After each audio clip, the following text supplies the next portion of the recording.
I think the big theme here across the board, whether it was Dillard's or Nordstrom or Macy's, was a miss on the gross margin line. While sales maybe improved into January with the cold weather, retailers are just stuck with an overhang of a huge amount of inventory. So that's been the real pressure here. And I would expect a little bit of the same from Target.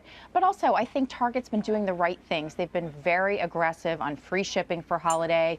They've also stopped trying to be all things to all people. They're very focused. So, we'll see what their margins look like today. And Stacey, whether it's cold weather or anything else, are you surprised that we've seen some resilience in headline sales numbers for some of these retailers? I mean, did that rate hike in December not really hurt sentiment at all for the consumer?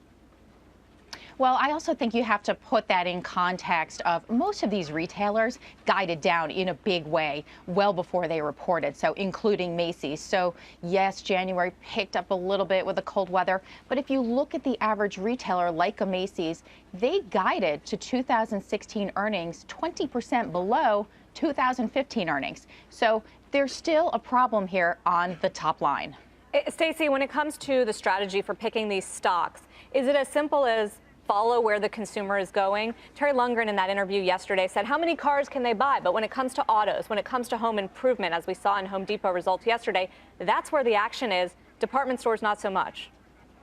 Yeah, I mean, department stores have probably been under the most pressure, particularly as the apparel cycle is just not all that exciting. You look at a Home Depot, yes, they benefited from the weather, but their comps accelerated in a huge way on a 2-year basis. People are spending on their home, they're spending on cars, they're spending on technology, and they're not so much spending on what they wear.